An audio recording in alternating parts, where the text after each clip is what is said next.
Hola, ¿qué tal? En este video hablaremos del famoso gen del RNA ribosomal 16S y su empleo como código de barras genético para clasificar o para identificar bacterias que son o representan el grupo más abundante de organismos en el planeta. Eh, Hay una gran diversidad de funciones o de efectos que tienen las bacterias en otros seres vivos y en el planeta mismo. Hay bacterias patógenas de humanos, de otros seres vivos, pero también hay bacterias que causan un efecto benéfico, por ejemplo, para el crecimiento de las plantas. La mayoría de las bacterias no son cultivables en métodos sintéticos, en medios sintéticos que obtenemos en el laboratorio. Pero cuando crecen, las que crecen se ven así, tienen esta apariencia de crecer en forma de colonias, estos circulitos que tienen diferente tamaño, la superficie puede variar, algunas son lisas, otras rugosas, unas son muy pequeñitas, otras son más grandes, el color es distinto, en fin, ¿no? Y si las podemos cultivar en medios sintéticos, pues a posteriori podríamos generar alguna aplicación biotecnológica, por ejemplo, producir alguna biomolécula, alguna fermentación para producir un ácido orgánico, etcétera.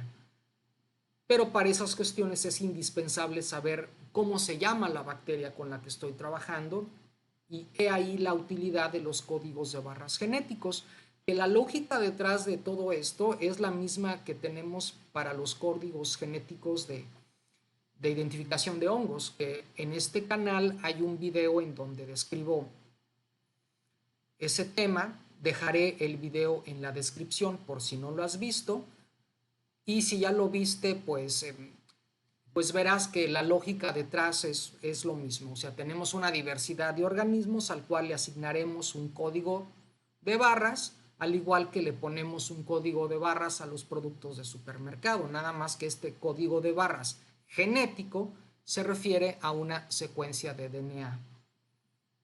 Y cada bacteria tendrá un código de barras distinto, habrá diferencias nucleotídicas entre ellas, y esas diferencias nos permitirán hacer estudios taxonómicos y de diversidad. Bueno, ahora vamos a recordar cómo es el operón ribosomal en las bacterias. Todo este cachote se transcribe junto.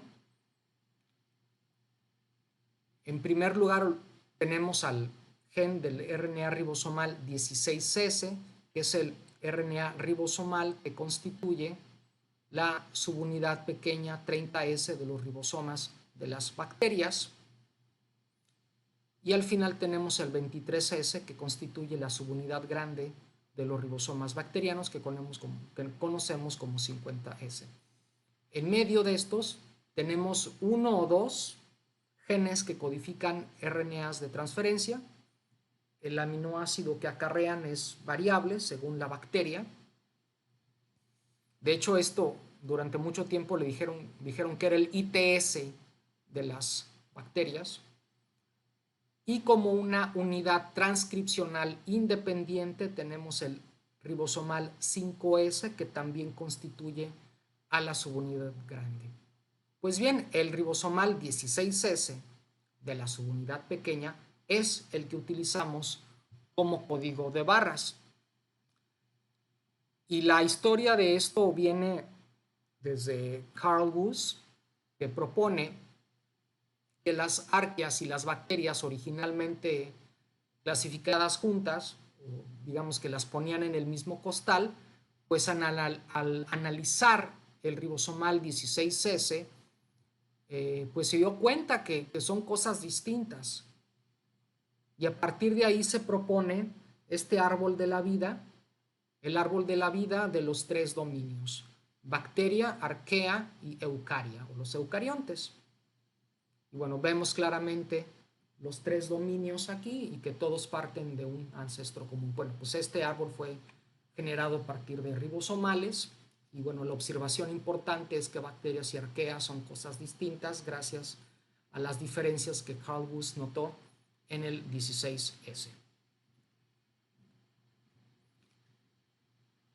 Ahora mencionaré y describiré brevemente por qué la secuencia de este ribosomal es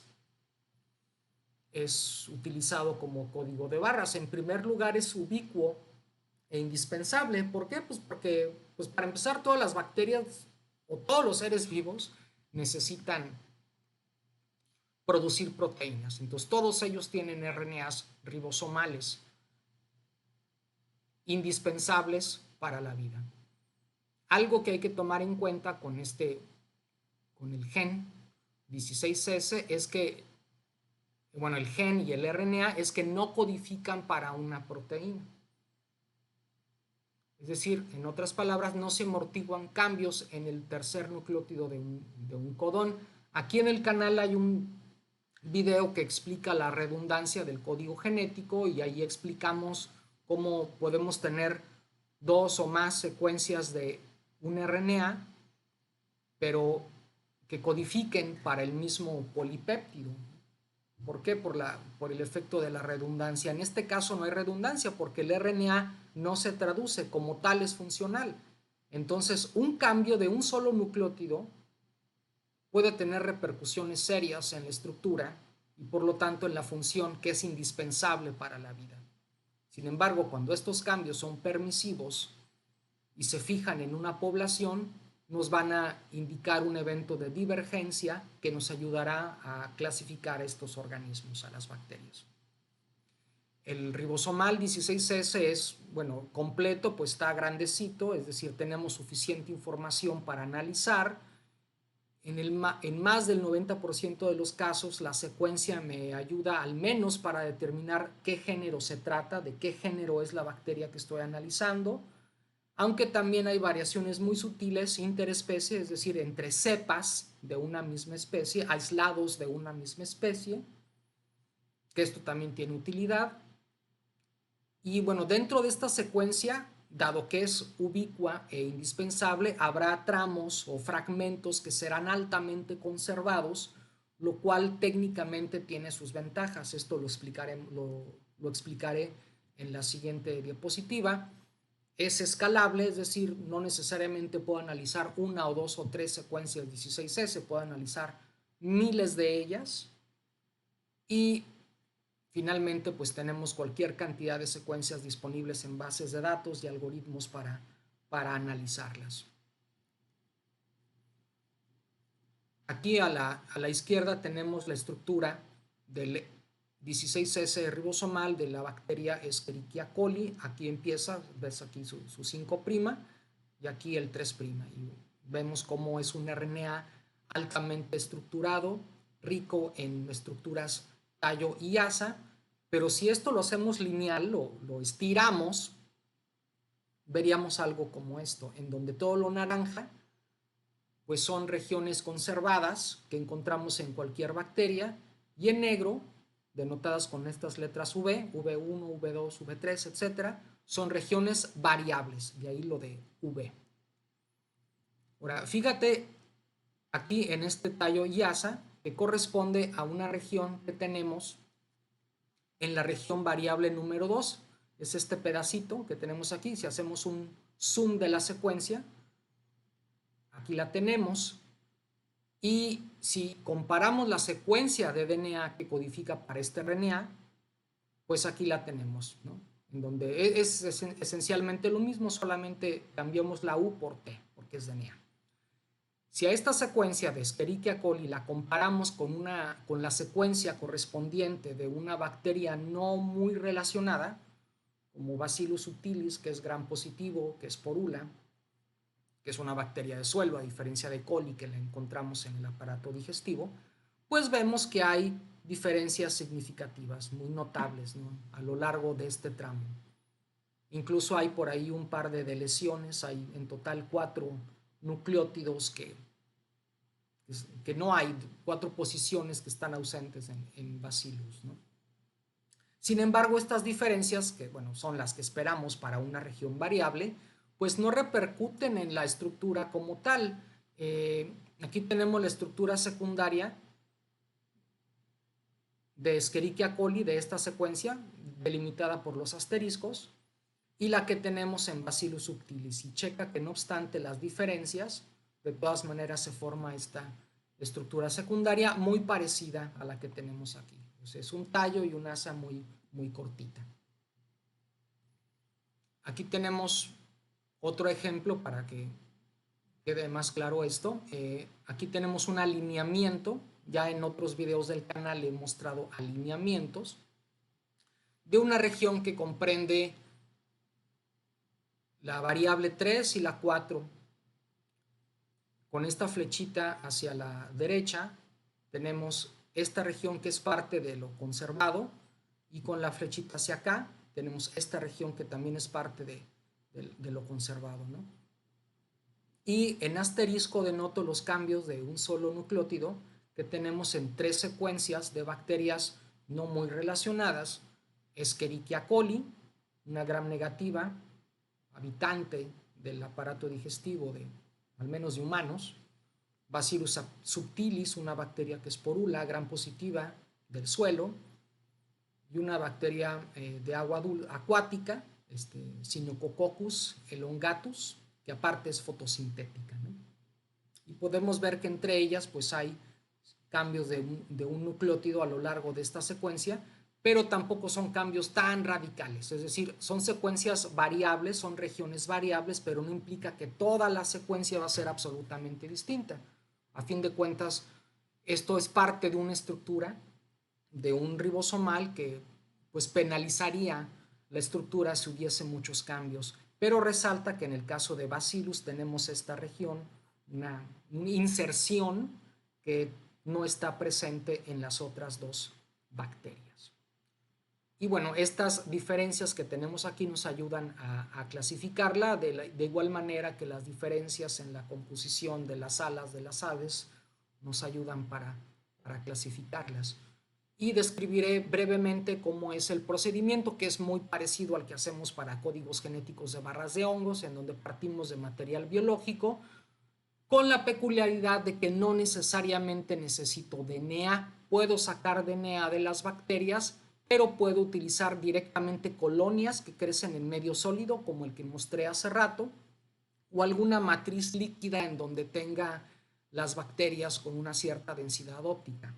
Y a partir de ahí podría ser un PCR. Y bueno, si sabes más o menos cómo funciona el PCR, inicia el inicio de este protocolo.